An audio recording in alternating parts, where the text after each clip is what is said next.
નમસ્કાર, BBN news ચેનલમાં આપનું સ્વાગત છે। હું છું કવિતા પંચાલ ને હવે જોઈએ આજના સમાચાર।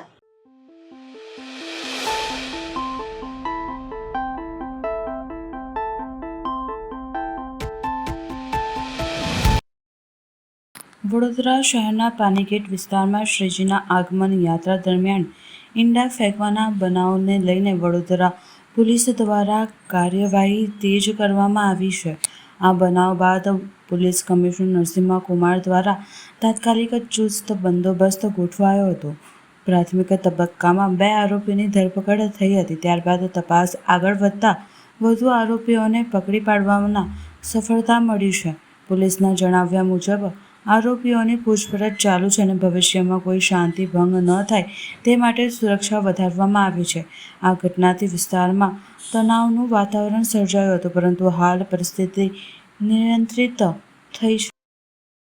વડોદરાના દૂધવાડા મોહલ્લા વિસ્તારમાં નાનકડા અકસ્માત બાદ મામલો રાવપુરા પોલીસ સ્ટેશન પહોંચ્યો હતો। હોર્ન વગાડવાના બાબતે વિવાદ, 4વ્હીલર ચાલક વિરુદ્ધ ગુનો। શહેરના દૂધવાડા મોહલ્લા વિસ્તારમાં આજે નાનકડી અકસ્માતની ઘટના બાદ વાતાવરણ તંગ બની ગયું હતું। 2વ્હીલર અને 4વ્હીલર વચ્ચે થયેલ સામાન્ય ટક્કર બાદ વિવાદ ઊભો થયો હતો, જેમાં 4વ્હીલર ચાલકના શખ્સ દ્વારા 2વ્હીલર ચાલકને લાફો મારવામાં આવ્યો હોવાના ગંભીર આરોપ સામે આવ્યા છે। આગળની તપાસ પોલીસ કરી રહી છે। પ્રાપ્ત વિગતો મુજબ 2વ્હીલર ચાલક પાટણની સમાજનો હોવાનું પોલીસ તપાસમાં બહાર આવ્યું છે। ઘટનાની ગંભીરતાને ધ્યાનમાં લઈને રાવપુરા પોલીસ મથકે ફરિયાદ નોંધાવવામાં આવી છે અને ઉચ્ચ અધિકારીઓ ઘટના સ્થળે દોડી આવ્યા હતા। જોઈન્ટ કમિશનર શ્રીમતી લીના પાટીલ, ડીસીપી ઝોન 3 અભિષેક ગુપ્તા અને DCP zone 2 ACP Ashok Rathwa દ્વારા સમગ્ર ઘટનાની વિગતવાર સમીક્ષા કરવામાં આવી। મીડિયામાં આવેલ નિવેદનમાં એસીપી રાઠવાએ જણાવ્યું કે આ ઘટનામાં હાલ સ્થિતિ નિયંત્રણમાં છે અને આરોપી 4વ્હીલર ચાલક વિરુદ્ધ બીએનએસ કલમ હેઠળ ગુનો નોંધવામાં આવ્યો છે। વધુ તપાસ ચાલી રહી છે। ફરિયાદમાં વધુ ઉલ્લેખનીય થયો છે કે આરોપી શખ્સ પીળા કલરના ટી-શર્ટમાં હતો અને અકસ્માત બાદ ઉશ્કેરણીજનક વર્તન કર્યું હતું। પોલીસે હાલમાં આસપાસના સીસીટીવી ફૂટેજ પણ મેળવવાની પ્રક્રિયા શરૂ કરી છે, જેથી હકીકતો વધુ સ્પષ્ટ થઈ શકે। શહેરમાં હાલ શાંતિ છે, પરંતુ પોલીસ દ્વારા સંવેદનશીલ વિસ્તારમાં વધુ બંદોબસ્ત ગોઠવવામાં આવ્યો છે, જેથી કોઈ અઘટિત ઘટના ન બને।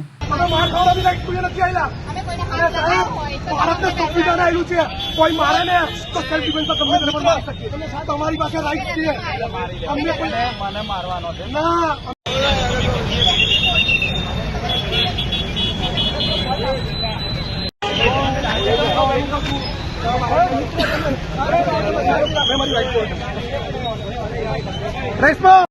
ખાલી બોલાવી લો, એક ગલીમાં રહેવા મતલબ અડધો પોણો કલાકથી પછી આજુ બધું ખેંચી જાય। તમારી એક રિક્વેસ્ટ તો માનો, અમે તો દરખાસ્ત કરી હાથ જોડીને અનિલ પટ્ટી અને હસબન્ડ મેં મારો સારો છે। તમે આટલા જે ટોનમાં અત્યારે બોલે સાહેબ, એટલે તમે આટલું પૂરો ઇન્ટ્રોડક્શન સાહેબ મારો નોર્મલ છે। હવે 10 મિનિટ એટલા રીતે બોલું કે તમે જે ગુસ્સો ખાઈ રહ્યા છો ને, મારવું ને મારી લો, મેં ગભરાવું નહીં। હું ઓનેસ્ટ છું, તમે જે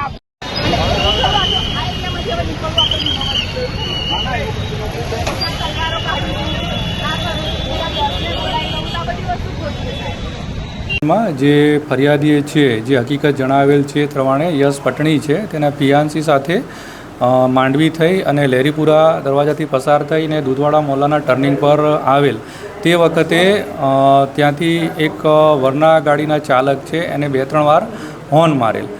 એટલે તે હોર્ન મારેલ અને આ જે યશકુમાર પટણી છે થોડું આગળ જઈ અને આ ગાડીવાળાને ત્યાં રોકેલ અને ગાડીવાળા બહાર આવેલ અને ઓવરટેકિંગ બાબતે થોડી બોલાચાલી થયેલ અને જે ગાડીના ચાલક છે, જે ફરિયાદીના કહેવા પ્રમાણે લીલા કલરનું ટી-શર્ટ પહેરેલું હતું, તેણે ત્યાંથી બીજા 2 માણસોને આવી ગયેલ અને આ ભાઈને ત્યાં ઝપાઝપી કરેલ હતી અને એ મુજબનો ગુનો છે એ સેક્શન અમારે ત્યાં પોલીસ સ્ટેશનમાં નોંધીને આગળની કાર્યવાહી કરવામાં આવેલ છે। શરૂઆત ક્યાંથી થઈ મારામારીની? આ જે મારામારીની શરૂઆત તો જે ખરેખર આ જે બનાવ બનેલ છે એ જે દૂધવાડા મોહલ્લો છે તેના વળાંકમાં છે। આ જે ભાઈ હતા લીલા કલરના શર્ટવાળા, એમણે જે વરના ગાડીના હોર્ન મારેલ હતા અને આ ગાડી ધીમી પાડેલ હતી, એ બાબતે જ ત્યાં શરૂઆત થઈ, પણ મારામારી જે થઈ છે એ પ્રમાણે એટલી બધી મારામારીનો મોટો બનાવ કંઈ બનેલ નથી, પરંતુ ફક્ત એક કે બે ઝાપટ આમાં મારેલ છે, જે દૂધવાળો મોહલ્લો છે એની સામે જકરિયા મસ્જિદની આગળ બનેલ છે. કાર ચાલકનું નામ શું છે જેને માર માર્યો છે? જો કાર ચાલકના જે નામ આને જે વર્ણન આપેલ છે એ લીલા કલરના શર્ટવાળો છે, એ પ્રમાણે એનું વર્ણન આવેલ છે. પોલીસે પકડ્યું છે? પોલીસે એને અટકાયત કરેલ છે અને હજુ આણે જે ખાલી ફક્ત એનું વર્ણન આપેલ છે, જેથી કરીને નામ છે એ હજુ આગળથી ખોલવામાં આવશે. નામ નથી હજુ તપાસમાં એનું નામ હજુ ખુલેલ નથી, કેમ કે હજુ આણે ફક્ત વર્ણન આપેલ છે એટલા માટે. પોલીસે આગળ શું કાર્યવાહી હાલ કરી છે? પોલીસે જે વર્ણન પ્રમાણેના જે માણસો છે એમાંથી 4 માણસો છે, એમાંથી 3 માણસોની અટકાયત કરેલ છે અને હવે આગળની જે કાનૂની કાર્યવાહી છે એ શરૂ કરેલ છે. શેની મદદ લેવામાં આવી? કોઈ હ્યુમન ઇન્ટેલિજન્સ સીસીટીવી મદદ? આમાં જે ફરિયાદી છે એણે પોતે જ આમાં જે વર્ણન કરેલ છે એ વર્ણનને આધારે અને ત્યાં જે સીસીટીવી ઉપલબ્ધ છે એને આધારે આ માણસોને અહીંયા અમે લાવેલા છે. કયા કયા સેક્શનો લગાવવાના છો? આમાં જે સેક્શન છે BNS 115(2), 296(b) અને 54 મુજબ સેક્શન નોંધી અને આગળની કાર્યવાહી કરવામાં આવે કોઈ છે. હથિયારનો એવો ધમકી આપવામાં આવ્યો હતો કે હથિયાર લઈને આવો મારીશું એવું કંઈક? ફરિયાદીના જણાવ્યા પ્રમાણે ફક્ત બોલાચાલી અને ગાળાગાળી જ કરેલ છે એવું જાણવા મળેલ છે. ફરિયાદમાં નામ નથી લખ્યું? ફરિયાદીએ એવું ફક્ત વર્ણન આપેલા છે, કોઈપણ પ્રકારના એમાં નામ જણાવેલ નથી.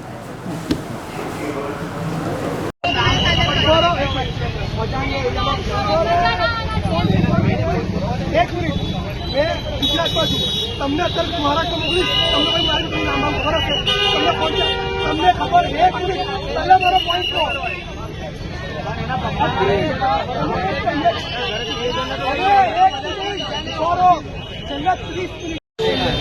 એના બધા અંદર નાને બોલાયા 15-20 જણને મને અહીંયા માર્યો.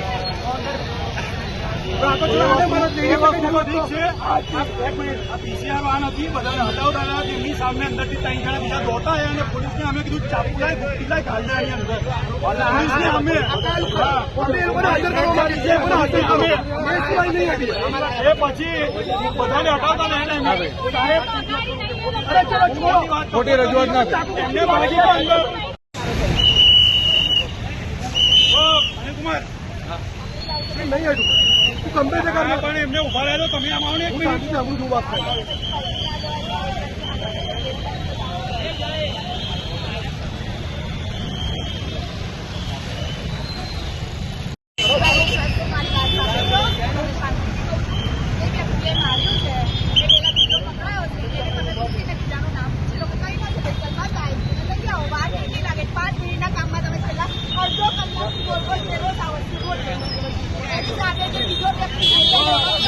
કરીએ છીએ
અને બીજા બધા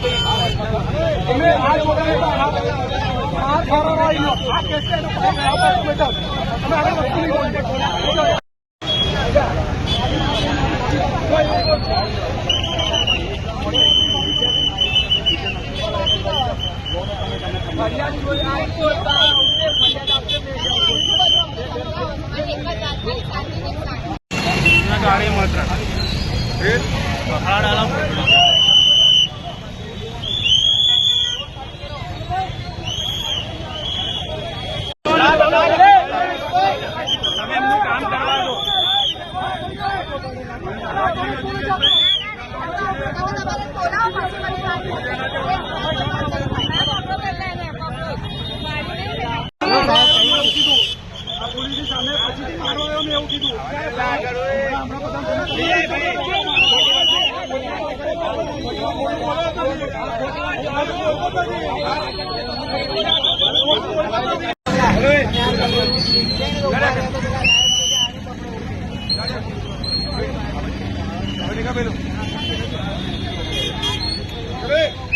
એમની પાસે કરો સત્યથી છોકરો હાજર થઈ ગયો સાહેબ જેનો છોકરાએ માર્યો ને જે છોકરાએ માર્યો એના ફાધરની મોડ હતી એ ફાધર બતાવ્યો કોઈ એક્શન નથી લેતા અમે ફાધરને શો કર્યો કે આનો છોકરો છે તો બી કોઈ એક્શન નથી તો પછી સાહેબ હવે એના માટે માસ્ટરી ફરવાની તું તો યાદ લઈને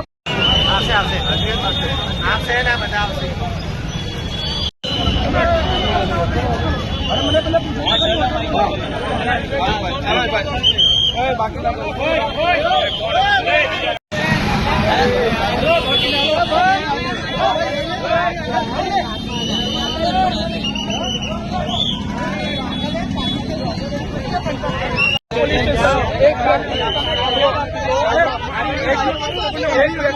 हमारा केस नहीं करवा हमारी तो जोड़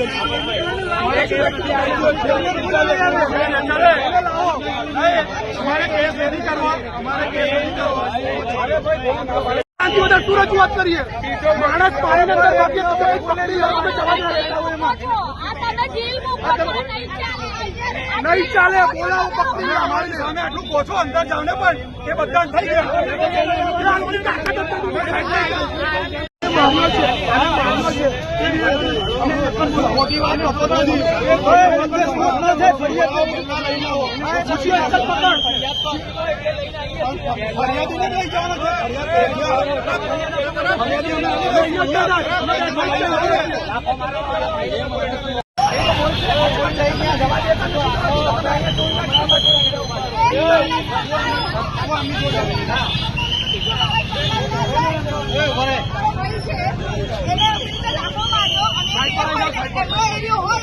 ગમે તે કરી શકે દાદાગીરી આપણે તો નહીં ચાલે અત્યારે જેને પકડ્યો છે મારો ભાઈ છે અને એવું કહે છે કે બીજો વ્યક્તિ મળતો નથી તો એક વ્યક્તિને પકડવામાં પોલીસ આટલી પાછળ કેમ પડે છે આને બે લાફા મારે લાફા બીજાનું નામ બોલશે બીજો પણ એક વ્યક્તિ હતો ને બીજા 10 ને અંદરથી બોલાવીને બહાર લાયા એટલે એમના એરિયામાંથી હવે આપણે જવું પણ મુશ્કેલી થઈ ગઈ છે એ લોકો લાવે છે ને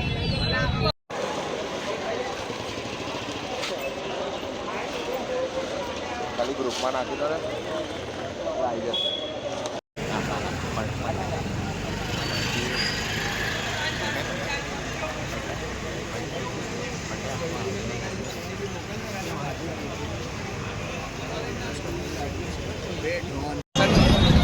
સાહેબ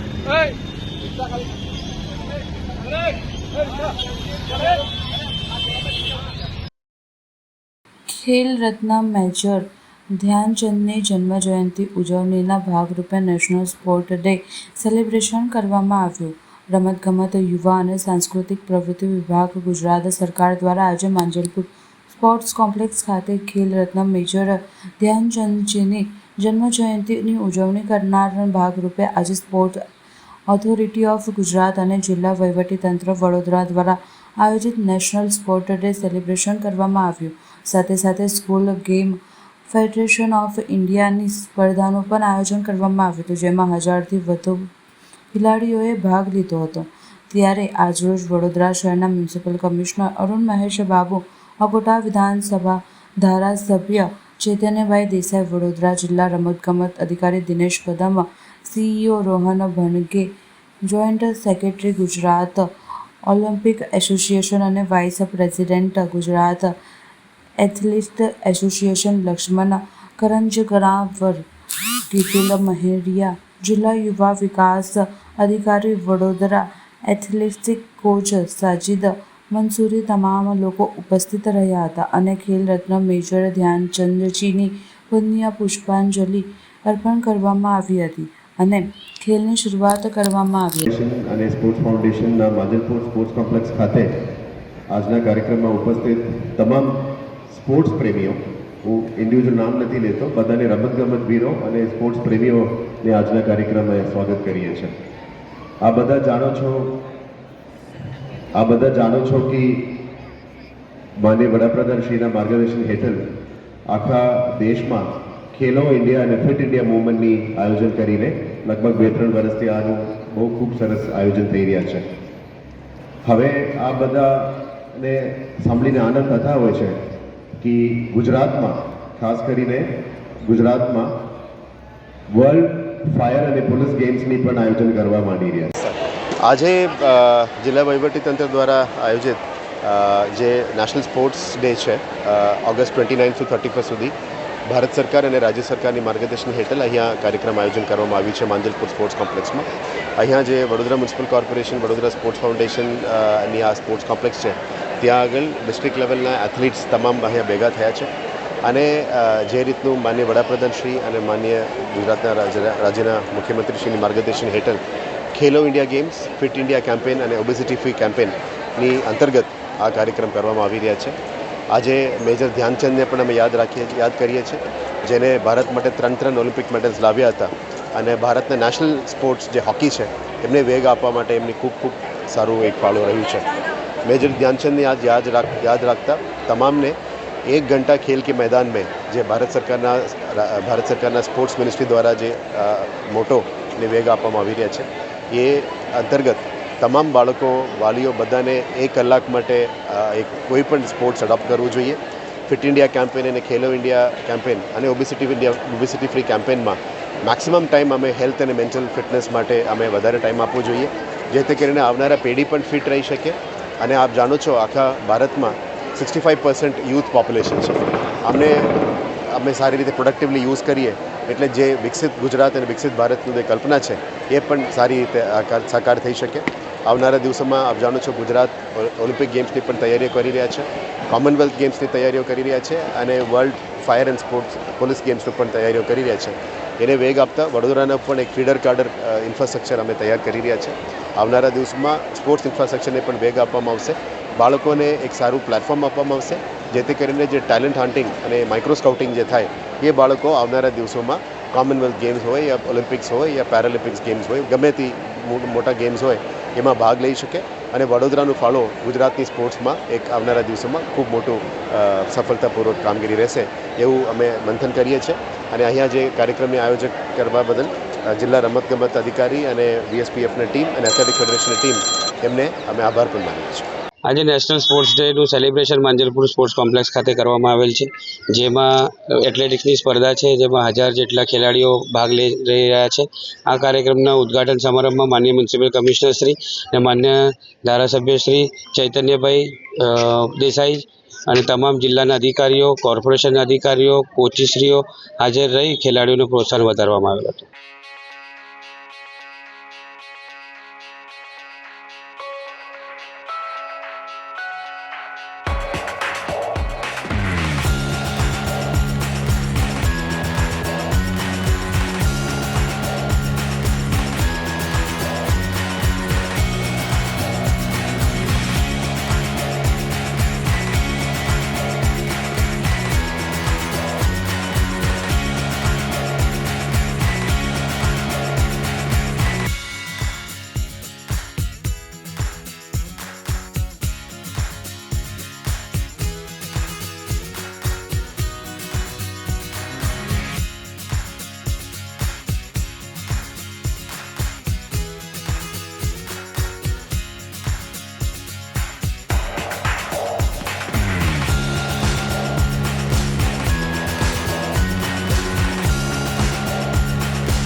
હવે લઈએ એક નાનકડો વિરામ.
વિરામ બાદ ફરી એકવાર BBN ન્યૂઝ ચેનલમાં આપનું સ્વાગત છે. વડોદરામાં દુધાળા દેવને અપાય માનભેર વિદાય. શહેરના ખડુકહાર પરિવાર દ્વારા શ્રીજીની મૂર્તિ વિસર્જન કરાઈ હતી. 1.5 દિવસનું આતિથ્ય માન્યા બાદ ગણેશજીની અપાઈ છે વિદાય. શહેરના આ પરિવાર દ્વારા 1.5 દિવસ માટે શ્રીજીની મૂર્તિ સ્થાપિત કરવામાં આવી છે, જેથી આજે પરિવાર દ્વારા 1.5 દિવસે ભગવાન ગણેશજીને વિદાય આપવામાં આવી હતી.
વડોદરાના જૈન તપસ્વીના પાળના જુદા જુદા જૈન સંઘોમાં યોજાયા.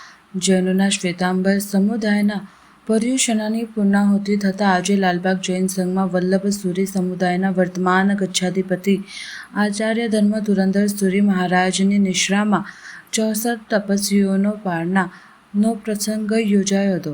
સૌ પ્રથમ આચાર્ય ધર્મ ધુરંધર સુરી મહારાજે બધા તપસ્વીઓને પંચચરણ આપ્યું હતું અને ત્યારબાદ તપસ્વીઓને પ્રાણના કૃપા ચિરાગભાઈ શાહ પરિવાર દ્વારા કરવામાં આવ્યા હતા. જૈન મુનિરાજ કીર્તિ મહારાજ, મહાભદ્ર વિજયજી મહારાજે પણ તપસ્વીઓને શાંતાપુરજી આશીર્વાદ આપ્યા હતા. જૈન સમાજમાં સૌથી મોટી વયના 106 વર્ષીય વિનયરત્ન વિજયજી મહારાજના વિશ્વેન્દ્ર વિજયજી મહારાજની નિશ્રામાં વિલંબનાથ જૈન સંઘમાં પણ પારણાનો પ્રસંગ યોજાયો હતો, જેમાં 84 તપસ્વીઓના પારણા યોજાયા હતા, એમ સંઘના પ્રમુખ જયદીપભાઈ શાહે જણાવ્યું હતું. જ્યાં તપસ્વીઓના બહુમાનનો પણ કાર્યક્રમ યોજાયો હતો. દરમિયાનમાં પુણ્ય પવિત્ર જૈન સંઘના આચાર્ય લલિતસેન સુરી મહારાજના તથા જિનેન્દ્ર વિજયજી મહારાજની નિશ્રામાં જૈન અગ્રણી ભૂપેન્દ્ર કોઠારી તથા જૈન શૌર્ય ગ્રુપના પ્રમુખ પરેશભાઈના પુત્ર અર્પિતભાઈ જલ્પાબેન તથા સમસ્ત જૈન સંઘના ઉપપ્રમુખ ઉદેશ કોઠારીની દીકરી હેરીશા કોઠારીના શિક્ષ સમુદ્રના પારણા યોજાયા હતા. આ કાર્યક્રમમાં સુજલ ચેરિટેબલ ટ્રસ્ટના પરેશ શાહ, વેપાર વિકાસ એસોસિએશનના પરેશ પરેખ, કારેલીબાગ જૈન સંઘના પ્રમુખ દીપકભાઈ શાહ, સમસ્ત પ્રમુખ પ્રકાશ શાહ, લલિત શાહ યુનિવર્સિટીના પૂર્વ સેનેટ સભ્ય અને જાણીતા જૈન અગ્રણી દીપક શાહ સહિત અનેક જૈન અગ્રણીઓ હાજર રહ્યા હતા. દરમિયાનમાં આજે જૈન કોર્પોરેટર રાખીબેન મનોજભાઈ શાહની દીકરી દેવાંશી શાહના 31 ઉપવાસનું પણ પારણું કરાયું હતું, જેમાં ભાજપના પ્રમુખ જયપ્રકાશ સોની, સ્ટેન્ડિંગ કમિટીના ચેરમેન ડૉક્ટર શીતલ મિશ્રી તથા મેયર પિંકીબેન સોની પણ તપસ્વીઓને પારણા કરવા પધાર્યા હતા, એમ જૈન અગ્રણી દીપક શાહે જણાવ્યું. શ્રી વિમલા જૈન સંઘ વડોદરામાં પંજાબ કેસરી સમુદાયના 106 વર્ષીય મુનિરાજ શ્રી વિનયરત્નજી મહારાજ અધિથાણા સાધુ સાધુની નિશ્રામાં બહુ ભવ્યથી ભવ્ય આ પોઝિશનમાં આરાધના થઈ ને આરાધનામાં 4 વર્ષથી લઈને 14 વર્ષના બાલક બાલિકાઓએ 11 ઉપવાસ, 15 ઉપવાસ ઇત્યાદિ તપસ્યા કરી. વિવિધ તપસ્વીઓએ બી વિવિધ તપસ્યાઓ કરી. આદિ ભાવ ઉલ્લાસથી શ્રી વિમલા જૈન સંઘમાં 73થી અધિક 28 ઉપર તપસ્યાઓ થઈ. સર્વની તપસ્યાની આજે શ્રી પારણા છે ને પારણાના લાભાર્થી પારણું કરાવી, શ્રી સંઘની શાસન પ્રમાણ કરાવી ઇત્યાદિ આરાધનાઓ કરતાં કરતાં ભાવ ઉલ્લાસથી 4 વર્ષની બાલિકાએ હસતા મુખે 6 વર્ષની બાલિકાએ હસતા હસ્તે પારણા કરી, જીન શાસનની શોભા વધારી, જીન શાસનની પ્રમાણ કરી. નમસ્કાર દર્શક મિત્રો, આજે પર્યુષણા પર્વના અંતિમ દિવસે ગઈકાલે ગુરુ ભગવંતે આખા વર્ષની પાપની ક્ષમાપના માટેનો દિવસ સંવત્સરી સરસ મજાનું બારસા સૂત્ર લાલબાગ જૈન સંઘમાં સંભળાવ્યું, સુંદર રીતે આરાધના કરાવી. આજે પારણાનો પ્રસંગ છે. લાલબાગ જૈન સંઘની અંદર અમારા પ્રમુખ અગ્રણી છે એવા લાલબાગના પ્રકાશભાઈ અને સંજયભાઈ, બાકી બધા ટ્રસ્ટીઓ છે. આપણે ગચ્છાધિપતિ વલ્લભસુરી સમુદાયના વર્તમાન ગચ્છાધિપતિ ધર્મ ધુરંધર સાહેબ આપણી સાથે છે. આજે આ પારણાનો કાર્યક્રમ છે. गुरुदेव, पारना किस लिए करना होता है, ये जरा हमारे दर्शक को बताओ. देखिएगा, पहले तो मैं यह कहना चाहता हूँ, जैन धर्म की प्रमुख साधना है उपवास. कारण यह है कि उपवास एक साधनावाची भी शब्द है और तपस्यावाची भी शब्द है. तपस्यावाची इस कारण से कि जिस दिन जैन श्रावक या श्राविका या बालक या बालिका तपश्चर्या करता है, उपवास करता है, उस दिन कम से कम 4 प्रकार के आहार का, यदि 4 प्रकार के आहार का नहीं तो 3 प्रकार के आहार का त्याग करता है, केवल पानी की छूट रखता है और वह सारा दिन उपवास, उप यानी कि नजदीक, वास यानी कि रहना, पूरी की पूरी कोशिश करता है अपने धर्म के पास में रहे, अपनी आत्मा के पास में रहे, अपने गुरु के पास में रहे. और हमारे यहाँ पर मांजलपुर संघ में एक बहुत अच्छा आपको मैं प्रमाण देता हूँ. ये लड़का जिसका नाम है देवालय, उम्र छोटी है, आप इसको देख करके इसकी आयु का अनुमान लगा सकते हैं. और इस उम्र में मैं मानता हूँ कि जितनी इस बच्चे की उम्र नहीं है उतने इसने उपवास किए हैं, 16 उपवास किए हैं. और लगता नहीं कि 16 साल का है और इसके पिताजी कह रहे कि ये 12 साल का है। सचमुच में इसके लिए तपस्या के लिए मनोबल चाहिए, आत्मबल चाहिए, साधना बल चाहिए और इसके सिवाय यदि हम समझ करके ये तपश्चर्या करेंगे तो अवश्य में कर्मों का क्षय कर पाएंगे। और जिसका हमको उदाहरण प्रत्यक्ष रूप से मांजलपुर और मांजलपुर के अतिरिक्त बड़ौदा के कई संतों में देखने को मिला, सुनने को मिला, समझने को मिला। पर संवत्सरी के बाद गुरुदेव कौन सा कर्तव्य करना होता है? देखिए, मैं एक बात कह देना चाह रहा हूँ, इस बार हम मांजलपुर में संवत्सरी से पहले और संवत्सरी के बाद और पूरी की पूरी जिंदगी भर यदि कोई कर्तव्य करने जैसा है तो सबसे पहले सम्यक दर्शन का स्पर्श है। सम्यक दर्शन का यदि स्पर्श नहीं किया तो किसी की तपस्या को हम तपस्या नहीं मानते, किसी के दान को हम दान नहीं मानते, यानी कि कोई भी धर्म क्रिया नहीं मानी जाती। तो शुरुआत में भी और आखिर में भी, बीच में भी सम्यक दर्शन चाहिए। बड़ी खुशी की बात है कि इस बार यूनिवर्सिटी MS बड़ौदा और यूनिवर्सिटी कच्छ ने सम्यक दर्शन संबंधी परीक्षा का आयोजन किया है और सम्यक दर्शन विषय को लेकर के जो परीक्षा होगी, पाठ आपको यहीं से ही मांजलपुर में जो धर्म धुरंधर सूरी जी है ना, वो जो देंगे वो ही पाठ माने जाएंगे। इस रीति से तो जैन श्रावक श्राविका के लिए भी ऐसा नहीं, हर कोई आत्मा सम्यक दर्शन पा सकता है, पाए और आत्म कल्याण को सिद्ध करे, इतना ही आप लोगों से कहना है। 1 2 3 4 तपस्वीनो जय जयकार। 1 2 3 4 तपस्वीनो जय जयकार। સમાચાર કાલે ફરી મળીશું આ સમયે આ ચેનલ પર. ત્યાં સુધી સમગ્ર BBN ન્યૂઝ ચેનલની ટીમને રજા આપશો. નમસ્કાર.